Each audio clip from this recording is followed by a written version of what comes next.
Today we have Ross Metcalfe talking about his 1912 Indians, 500cc single and a 1000cc twin. Correct. All right, Don. Well, thanks.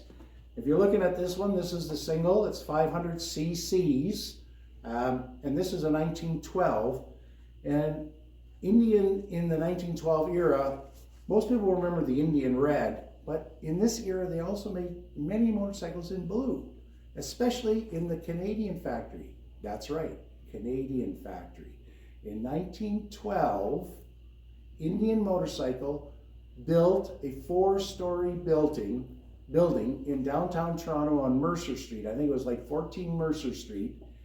And there they shipped all the parts up from their Springfield, Massachusetts factory, which is synonymous with making the motorcycles, because the Canadians' supply and demand was huge. Consolidated Motorcycles here in Winnipeg was bringing in boxcar loads of motorcycles and selling them. There was dozens, if not hundreds, of Indian motorcycles in the province of Manitoba around that time. Even, as we stated, the Winnipeg Police Department bought them in 1910, 7 of them, to use for patrolling the streets.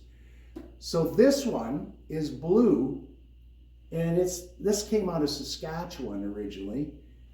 It's a long story, but working with a friend of ours in Saskatoon has put these together. I mean, I picked up a lot of this stuff in 1979, and I mocked it all up in the basement, but I had a 13 engine completely finished and built and sitting there on the stand. Many people remember it there. I gave that to Jerome and some other parts, and he did a 13. He put all these together last summer.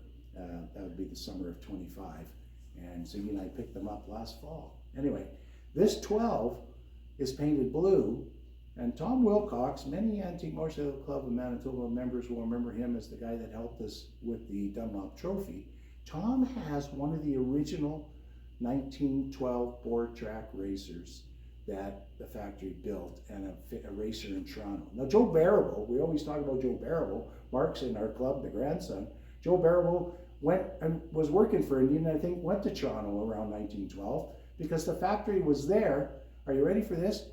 Producing, they claim, 100 motorcycles a week. This is 1912. And that 1913, Hedstrom left the company over a falling out over stock manipulation, and you can Google that stuff or read about it. And then in 1916, Hendy, the other founder, was Hendy Hedstrom. These are called Hedstrom carburetors, by the way, and Hendy was the name of the motorcycle company, Hendy Indian. Hendy left the company, I think, in 16, again over fallings out with the board of directors. So this board of directors stuff, manipulation crap's been going on for a long time. So in 16 he leaves, and the factory in Canada closes in 1916 in Toronto. Was it because Hendy left? Was it because World War I's in full bloom? I don't know, but it ceased to build motorcycles. It was there for 4 years. But Tom Wilcox, back to him, has that original racer, and the decal under my twin, when we look at that later, is going to say Indian, and of course made in Springfield, Massachusetts. This one says Indian, and the decal underneath says Toronto, Canada. And they painted a lot of them blue. So it's a board track racer. The twin could do 100 miles an hour on a board track, but they say some of these single guys got up to almost 90 on a single, on a 500. I'll talk more about board track racers when we get to the twin, but this is 500 cc's. It's a magneto drive. It's left-hand throttle. It's all linkage controlled.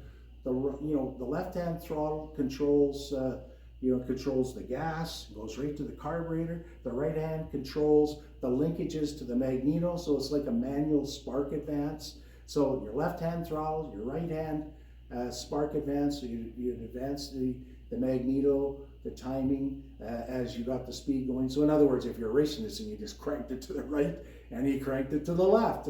These guys went full bore on those tracks. So it's clincher rims, which would be a death trap on modern day roads. It's got a hand oil pump on the side here. going to the front of the engine. This was standard on the crankcases. We'll talk about more like that, why they did that on the twin. But this is period correct. Yes, there's reproduction sheet metal and stuff from the highest people that do this stuff, because the gas tanks were Swiss cheese and full. They weren't even worth repairing. Anyway, it's a beautiful 1912, and more importantly, I have video of these running on rollers, because it's direct drive. There's no clutch on this motorcycle and on the other one. So when these bikes are running, they're running on the wheels on a roller, but they're built to run. Now, unless somebody's going to build me a board track, I doubt I'm going to take them out and go racing anytime soon, but there it is. 1912 Indian motorcycle racer on the seat. The seats were done by a guy named Howard Heilman in Texas years ago. He did the reproduction seats with the original stamp. Oh, he's long gone, but anyway, beautiful motorcycle. Great job. Okay.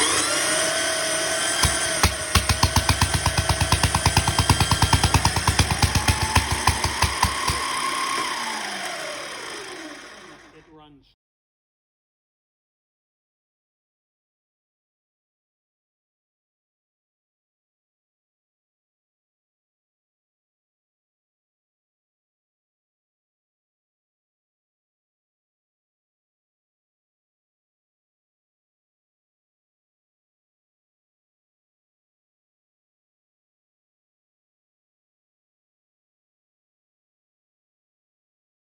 Don, we're back. This time, this is the 1912 Indian Twin, 1000 cc's.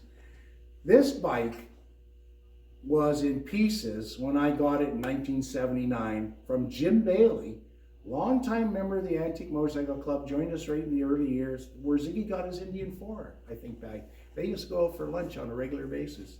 Well, the fellow that bought all this stuff up from the States from a swap meet in Minneapolis, it was claimed to have been a racer in the Minneapolis area, Minnesota, and this bike was continually raced, I think, well into the 20s, if not the 30s, but pre-World War II.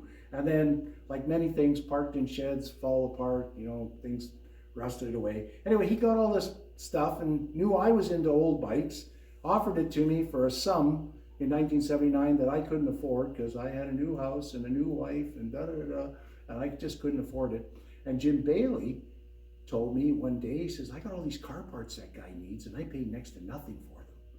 How about I trade the car parts for the bike and all the bits and the motor and da-da-da.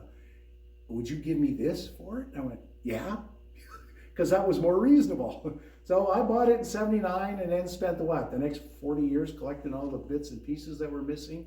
Swiss cheese gas tank, ended up giving to a guy in Regina. And anyway, we got everything. And as I told you before with the single, Jerome Hofert did a magnificent job of putting it back together. I had it all together in bits and pieces, but shoveled it at Jerome's house in Saskatoon. And he took my 13 motor and some bits and pieces he needed to finish. Between the two of us, we both got it accomplished, but he did all the men. And this is a running motorcycle. Now, the 1000 cc bikes were notorious for board track racing. Board track racing was prominent from 1912 to around the World War I era, until a guy named Eddie Hasha, a famous racer, I think it was a New Jersey track, people could look that up, but he flew off the boards. And where are the spectators at board tracks on there? I don't know what it is, 60, 70 degree banking. Well, he flew off the track and missed a turn, and he took 4 spectators out. Some of them were kids. 4 people died. Well, all of a sudden, board track became called murder drones in the press. And think about it, you're doing 100 miles an hour on a track made out of wood on a free lost motorcycle that blows oil out. What does that track look like after the rain and the oil after 2 or 3 years? Like when these guys wiped out, if they didn't die from the crash, they died from the splinters. But they could make enough money in a race that they were, these guys were fearless on these bikes. 100 miles an hour? I don't think you'd get me on this thing doing half of that. But anyway, this bike is red, and unlike the other one that probably came from Toronto, this one will say Indian, and on the bottom, Springfield, Massachusetts. And as I mentioned, 20,000 motorcycles a year. And a year later in 13, when they invent this cradle spring at the back, they now sell over 30,000 motorcycles a year, and they're the world's largest motorcycle company by far during this era. Now this motorcycle is a board track racer, as I said, clincher tires, V-twin, 1000cc motor, Headstrom carburetor, which was Indian's own carburetor. The left side is the throttle. Here's the kill button. The only way you slow down in these things is you short circuit the magneto with this button. That's the only way you stop it. And that's the only way you can slow down, and you could reduce the gas. But when you turn this gas, you're advancing the spark on the magneto and you're turning the carburetor. How do you start this thing? Well, you turn this. This is the spark advance, but it opens the exhaust valves. You pedal the bike, you drop the exhaust valve, the engine fires up. Now this is a direct drive. There is no transmission. A standard model that you would have bought would have had a 1-speed, and there was this rare 2-speed model. But this one had to be started on a stand.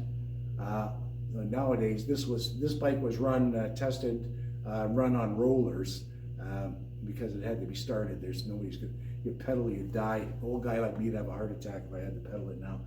Because you unscrew the cap. Before you're going to start it, you unscrew the cap. There, look at this. It's a syringe. You suck gas out of the gas tank. You prime each of the priming cups on the engine, and then that's you start your starting procedure. And there's a hand pump on this side here that you can pump oil to the front cylinder, direct drive to the front part of the cases, because on a motor is flipping this way on the flywheel, so the back cylinder's getting a lot of oil thrown at it. But at 100 miles an hour, even on my 36 Harley, when I was riding it down the highway, every 2 miles I had to give it a shot of oil. Poof, blew out the back, because that front cylinder will heat up. And I seized it once, so I know that you had to use this pump about every 2 miles if you were just riding a normal bike. I can't imagine how often they were pumping it on the board tracks to keep that front cylinder cool. But see the priming cups, there's priming cups on here, and that's where that syringe would go. It's a Bosch magneto. This is Indian's own invention by Hendy and Headstrom, 2 guys that invented the company, and one left in 13, the other one left in 16. And of course, Indian went out of business in 1953, and of course is back in business now.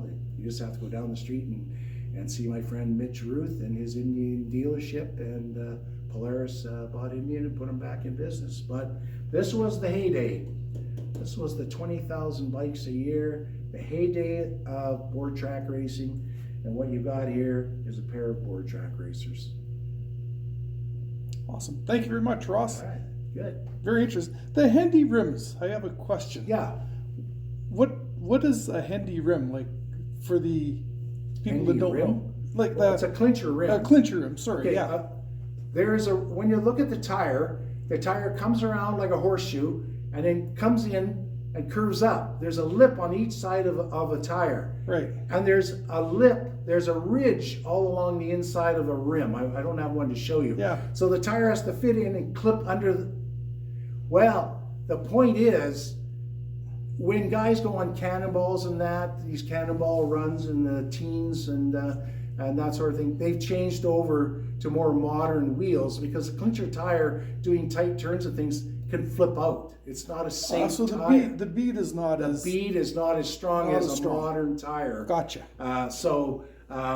And that was just by design. Everything back in everything was a in the clincher tire in 1912 1912. was like bicycle. That's right. Yeah. Yeah. It would be, and 100 miles an hour on clincher tires. Oh my God. You have to be mentally insane to race one of these things, without a doubt. No. Crazy. Yeah. Awesome. Well, thank you very much. I appreciate the welcome. talk. Yeah, you bet.